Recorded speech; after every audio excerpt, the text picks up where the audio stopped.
আরব দেশগুলোতে বাংলাদেশি মেয়েরা কি কাজ করে জানতে হলে সম্পূর্ণ ভিডিওটি কন্টিনিউ করুন। গতকাল আমার সামনে এমন একটি ঘটনা ঘটেছে যে ঘটনার কারণে আমি আজকের এই ভিডিওটি তৈরি করতে বাধ্য হচ্ছি। এই ভিডিওটি কারো মানে কাউকে ছোট করার জন্য বা কোনো প্রবাসীদেরকে ছোট করার জন্য এরকম কোনো মন মানসিকতা নিয়ে এই ভিডিওটি তৈরি করা হচ্ছে না। জাস্ট শুধু আপনাদেরকে সতর্ক করার জন্য এই ভিডিওটি মূলত তৈরি করা। তো দেখেন ভাই, আমরা ওমানের ছেলেরা বা মেয়েরা যারাই আসি এখান থেকে কিন্তু একটা ইনকাম করার জন্য আসি, কিন্তু এই প্রবাসে ইনকাম করাটা কিন্তু এত সহজ না। প্রবাস থেকে টাকাটা ইনকাম করে সেই টাকা বাংলাদেশে পাঠানো এত সহজ না। সহজ ভাবেন, ধরেন যে মেয়েরা বাংলাদেশ থেকে আরব দেশগুলোতে আসে, বিশেষ করে ওমানে, তো এখানে আসার পর দেখা যায় যে মেয়েরা অনেক কাজ করে, অনেক কাজ করার পরে ওমানিদের বাসায় অনেক নির্যাতনের শিকার হয়। তখন বাধ্য হয় সেই মেয়েরা সেই ওমানির বাসা থেকে পালিয়ে যাওয়ার জন্য। কিন্তু তারা পালিয়ে যায় কোথায় সেটা কি একবার আপনারা খোঁজ নিয়েছেন? বা পালিয়ে গিয়ে তারা কি কাজগুলো করে সেটা কি আপনারা একবার খোঁজ নিয়েছেন? হয়তো কারো মা, হয়তো কারো বোন, হয়তো কারো বউ এই প্রবাসে কাজ করার জন্য আসে, কিন্তু তারা তো জানে না তারা এই নির্দিষ্ট একটা সময়ের পরে তারা এই প্রবাসী কি ধরনের কাজে জড়িয়ে যায়। সেই বিষয়টি আপনাদের সাথে আজকে ক্লিয়ার করব, একমাত্র আপনারা সচেতন হওয়ার জন্য।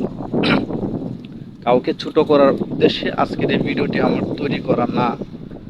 তো মূলত কথা হচ্ছে, যখন তারা ওমানিদের বাসা থেকে মানে পালিয়ে আসে, কিন্তু পালিয়ে তারা কোথায় যায়, কোথায় আসে সেই জিনিসটা তো আপনাদের একবার জানতে হবে।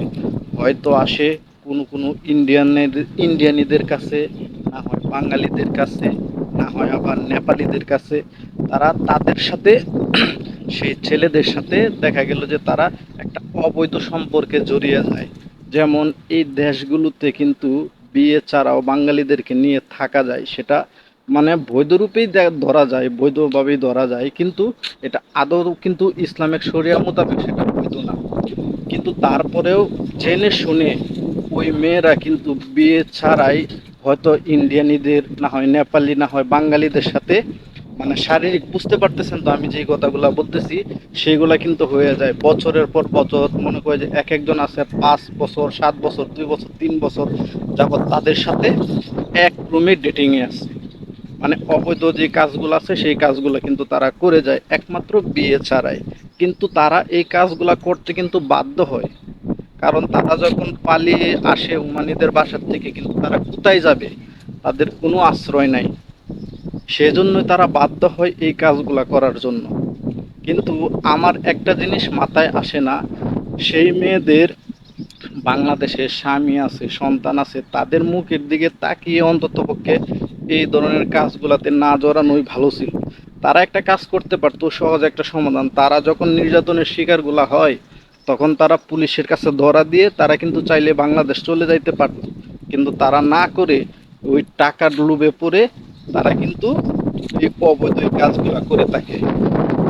আমি বাংলাদেশের যারা আছে বিদেশে আসতে চান, বিশেষ করে আরব দেশগুলোতে, আপনারা যখন আসবেন বুঝে শুনে আসবেন।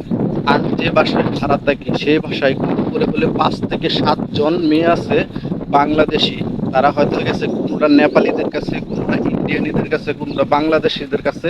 তারা এভাবে অবৈধভাবে এক রুমে তারা বসবাস করতেছে, স্বামী স্ত্রীর মতোই তারা মানে বসবাস করতেছে, অথচ তাদের মধ্যে কোনো বিয়ের কোনো সিস্টেম নাই। তারা বলে আমরা হাবিবি নিয়ে থাকি, কিন্তু এটা কি ইসলাম আদৌ কি মানে অনুমতি দেয় যে বিয়ে ছাড়া এভাবে থাকার জন্য?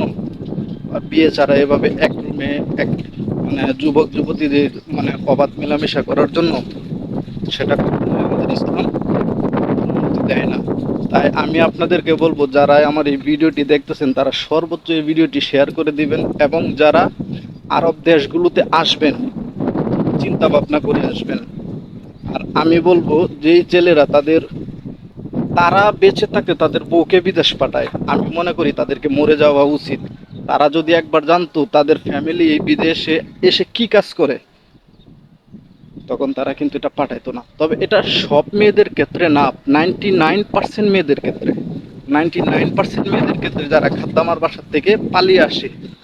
কিন্তু যারা, সবাই তো আবার খারাপ হয় না, কিছু কিছু লোক তো ভালোবাসে, ভালো মন্দ সব জায়গায় আছে। তবে 90 থেকে 95 ভাগ, আমি ওমানে বেশি দিন হয় নাই, তারপর আমি যতদিন যাবৎ ওমানে আসছি সেই ক্ষেত্রে আমি দেখতেছি এই কাজগুলো।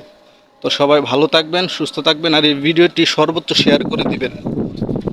তো যারা ওমান বা আরব দেশগুলোতে আসবেন একটু বুঝে শুনে আসবেন, কেউ এই অপকাজে লিপ্ত হবেন না। সবার কাছে আমার একটা অনুরোধ, আপনাদের দেশে ছেলে আছে, মেয়ে আছে, মা আছে, বাবা আছে, তাদের কথা চিন্তা করে হলেও আপনারা কখনো এই অবৈধ ধরনের কাজগুলা করবেন না। সবাই ভালো থাকেন, আসসালামু আলাইকুম।